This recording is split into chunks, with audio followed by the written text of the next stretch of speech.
Welcome to Seeking Delphi. Thank you for joining me. I'm Mark Sackler. The future lives here. This is episode number 9, Technology and Ethics. Decades ago, long before the advent of our digital age, the late physicist Max Born said, "All attempts to adapt our ethical code to our situation in the technological age have failed." In Born's day, most of the ethical issues concerned weaponization of technology, chemical, biological, and nuclear. Today, one can add to that list issues such as artificial intelligence, digital privacy, genetic editing, laboratory-grown meat, and many more that Born may not have even imagined. In episode 6 of this podcast, I spoke with author Ali Hagstrom on the existential risks to humanity of various technologies. But short of an apocalypse, there are still serious ethical questions to deal with in implementing many of these advances. A few examples are: should limits be placed on genetic editing? It's one thing to cure genetic diseases. It's quite another to engineer the attributes, from eye color to intelligence, of your unborn baby. Should killing of animals for food be allowed once lab-grown meat becomes viable for the mass market? Should we provide a guaranteed income to citizens to compensate for the millions of jobs that will be lost to automation? Or how about when and if artificial intelligence becomes self-aware, essentially conscious, should it have the same civil rights as a human being? There is an organization addressing issues like these. It is the Institute for Ethics and Emerging Technologies. My guest today is one of its co-founders, Dr. James J Hughes. Jay, welcome to Seeking Delphi. My pleasure to be here. Jay, first off, give us a little background on who you are and what this organization is, how it came to be.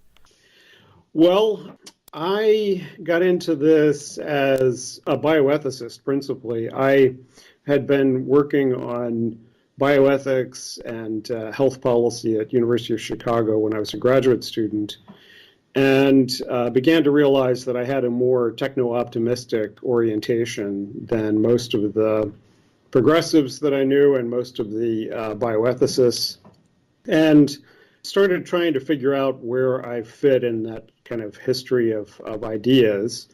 But going back to the Enlightenment, the original Enlightenment memes were techno-optimism, idea of progress, and so forth. And at some point, progressives turned more towards critical approach to progress and technology sometime after World War II. And so I was trying to kind of retouch base with that techno-optimistic tradition. And as a part of that, I hooked up with the transhumanist movement, which was beginning to emerge in the early 90s. But a lot of transhumanists at the time were, or appeared to be, libertarians or techno-anarchists of some kind. And I was more of a traditional social democrat.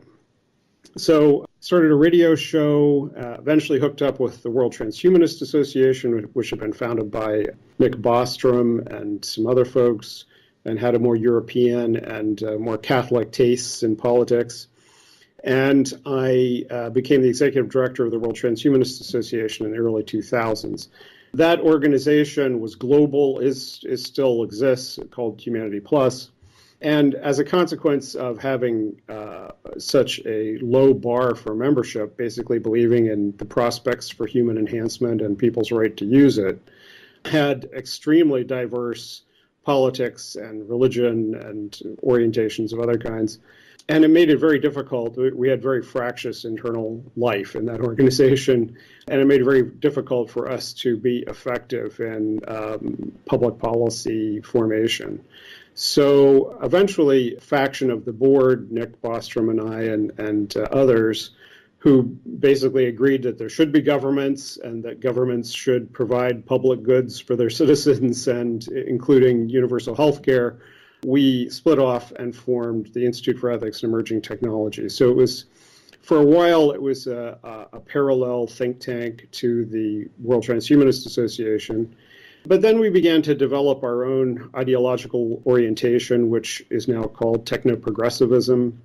And the techno-progressive perspective encompassed a broader set of issues and topics than just human enhancement, which was our original focus. We began to work on topics like geoengineering, global catastrophic risks, the proliferation of anti-technology and anti-future memes in popular culture.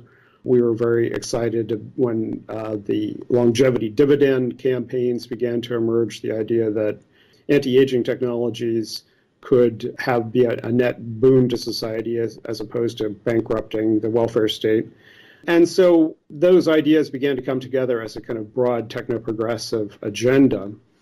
And after 10 years, we started in 2005, and after 10 years, we began to reassess what we had accomplished. And we had done conferences and journal issues and lots of writing and networking on all of the topics that we originally set out to grapple with, and had a broad and diverse global community of scholars and affiliates who were working on these things with us. But then politics began to come to the fore. We began to realize that there was this brewing crisis of liberal democracy, the rise of the far right, Trumpism, Putinism, etc. And in the last 6 months, we've been retooling ourselves to be more of a more explicitly militant and resistance-oriented organization. And that's partly spurred by also trends in futurism in general, that a lot of futurists are beginning to think more about electoral politics and the policy ramifications of the things that they're working on. We have had the general experience over the last 10 years that it's hard to be a futurist nowadays, because you think up something that you think is going to be, for 5 or 10 years, an issue that you'll be able to be the only person talking about it. And then, 2 weeks later, it's in the White House, or 2 weeks later, it's in the European Parliament being debated. So we have been advocating, for instance, the importance of grappling with technological unemployment and advocating for a universal basic income guarantee as an approach to that.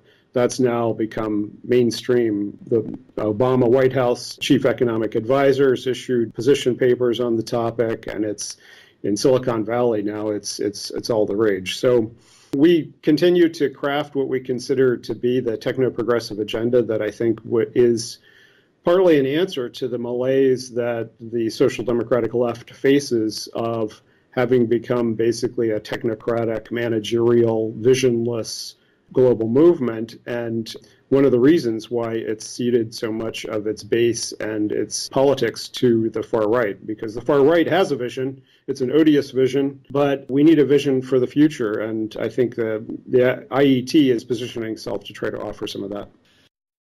As far as techno-progressivism or techno-optimism is concerned, we're starting to see actually some of the flip side of that.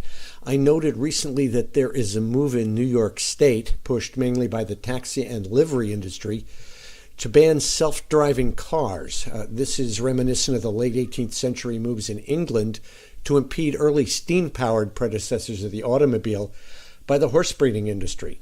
It appears to be a sort of a new Luddite movement. How do you feel about this, and how do you propose to deal with it? Well, this is a good example.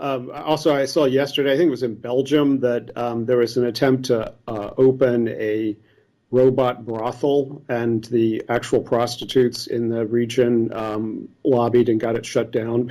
So, from Uber to automation in factories, Trump says he's going to bring back all these jobs, but never has grappled with the impacts of automation on deindustrialization or the erosion of industrial jobs. So yes, I think part of the problem is that Luddism makes sense if there is no vision of how everyone gets fed and how we can have a good society without traditional jobs, the jobs that exist. And so we need to be able to make that deal with the public. It's like, yes, lots of people are going to lose their jobs, but we're going to get all this cool stuff, and we're going to make sure that everybody gets fed and everyone's going to have an income. And that is where folks don't really believe it yet. They don't see the politics being offered of that. I do think that this is a big problem for the left. Most people on the left, like most people on the right, have not grappled with the inevitability of technological unemployment or just technological churn. And so they continue to reactively defend existing industries and jobs as opposed to looking forward to the future. Let's focus now on a key word in the title of your organization, ethics, because there's a kind of a double-edged sword here. On the one hand, you seem to be talking about the ethics of what do we do about how do we handle the implications of technologies we have instituted, like people losing their jobs. On the other hand, there is the issue of the ethics of whether or not we should implement or use certain technologies in certain ways. So how do you balance that out? Well, we have never seen ethics as being terribly separate from public policy. I mean, if you say that it is, I mean, there is a domain in which you can say that there's something that's personally unethical, but that we don't want to legislate about it. And that is an important domain to carve out, to say, in a liberal society, people should be thinking about these kinds of questions, but we're not going to pass laws that say you should or shouldn't do things. But then there's also all kinds of public policies that can encourage or discourage without banning. So, for instance, if we decide we want to live in a society where people have the right to take opiates, for instance, but we don't think it's a great idea and we want to discourage it, and we want to make sure that everyone who doesn't want to be addicted to opiates has access to addiction treatment programs, that's a public policy question as well, and it's an ethical question. So the distinction between ethics and public policy is gray.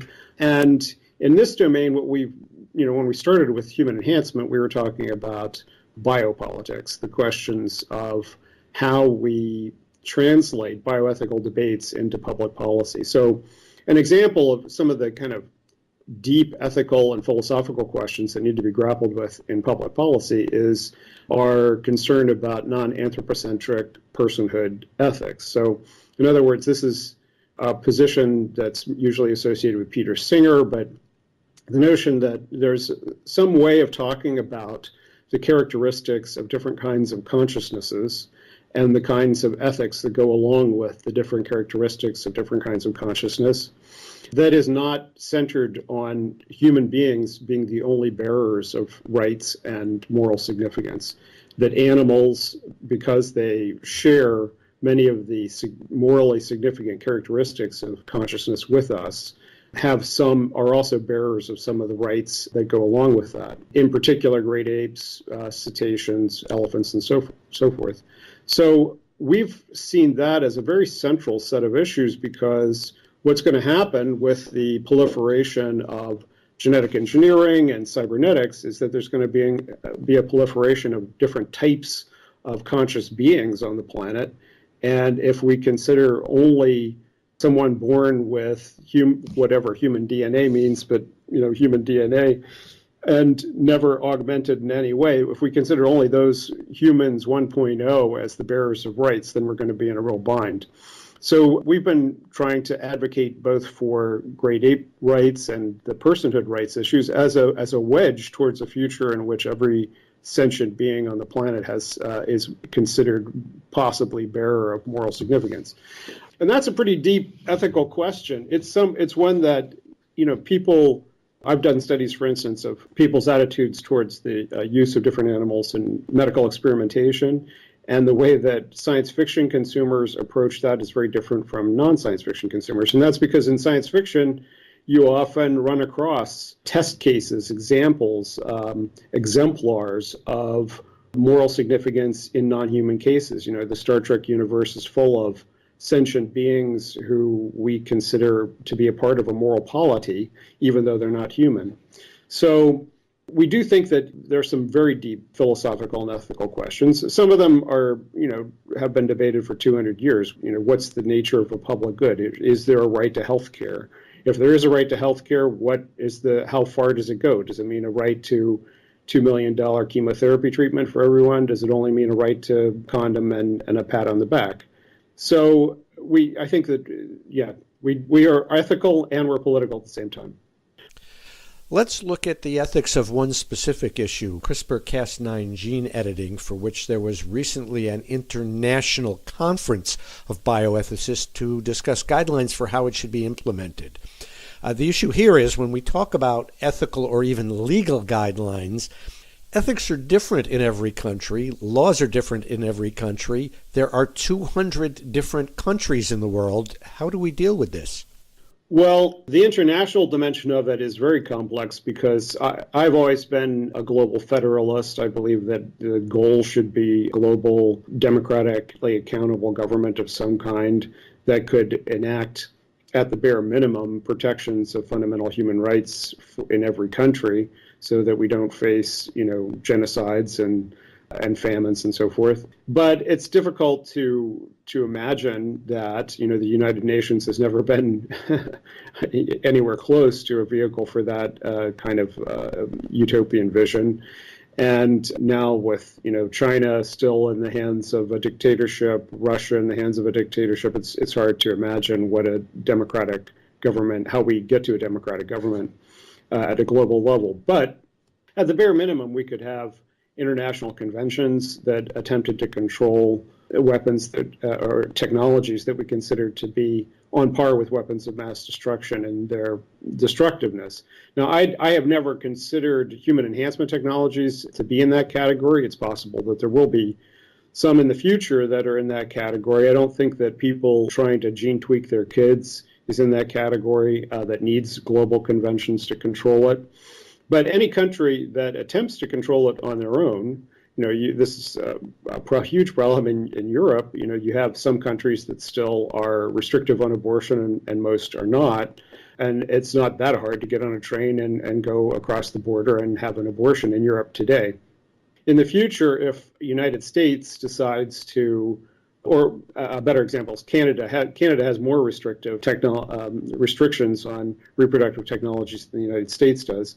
And the United States is relatively a Wild West in terms of reproductive technology. So if your country, like Canada, says you shouldn't be able to select the gender of your child prenatally, then you can come across the border and do it in the United States.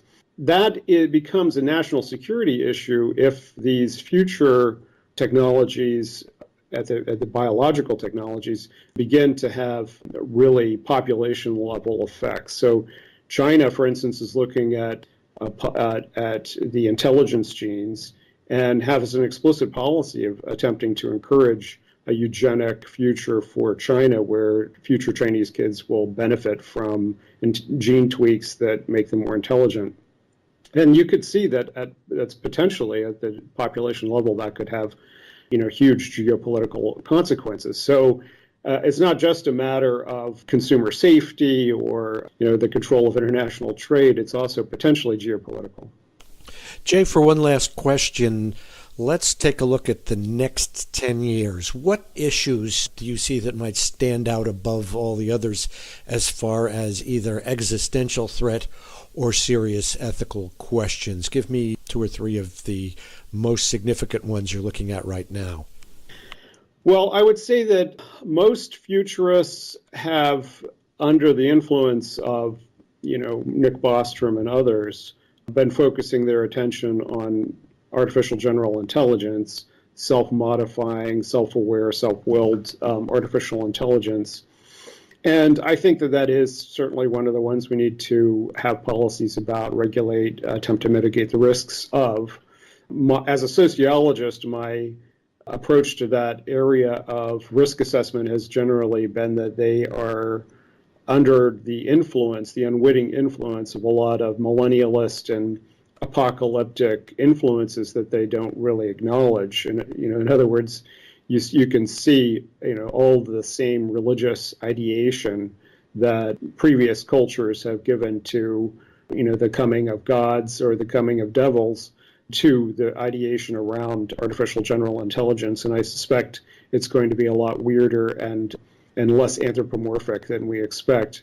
I think there's been too little attention given to the proliferation of CRISPR and gene editing tools in the hands of citizens. I think that does pose a future security risk. I was disappointed with the Obama Bioethics Commission. They basically gave a whitewash on the risks, the national or global security risks of the proliferation of biosecurity issues.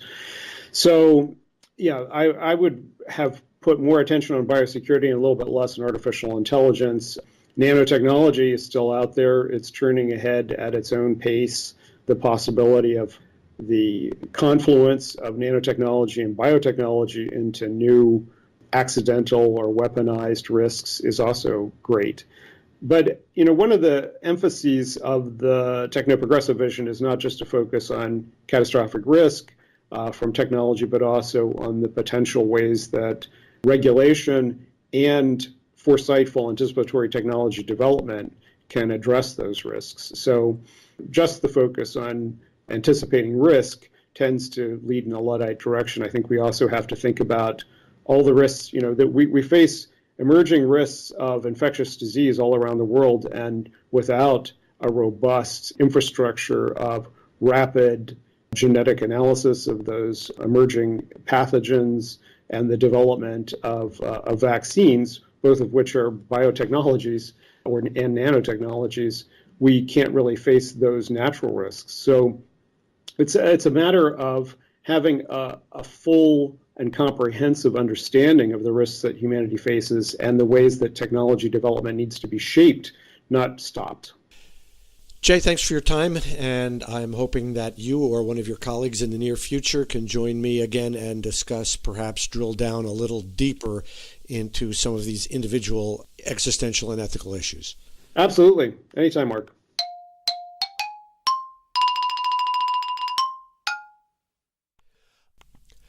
Articles and essays on a wide range of ethical technology issues are available at IEET.org, the Institute for Ethics and Emerging Technologies website. In future programs, I'll delve deeper into some of the individual issues that they address. In the news this week, Harvard researchers announced perhaps the most ambitious geoengineering scheme yet attempted.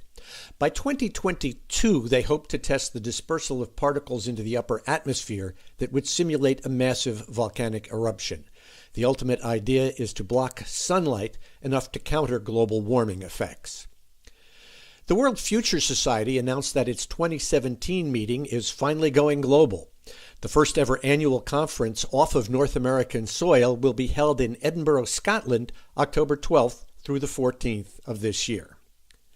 And finally, Elon Musk, who else, embarked on yet another new technology venture. The Wall Street Journal reported that he has registered a company called Neuralink in California. They speculate it will be dedicated to creating what Musk calls a neural lace.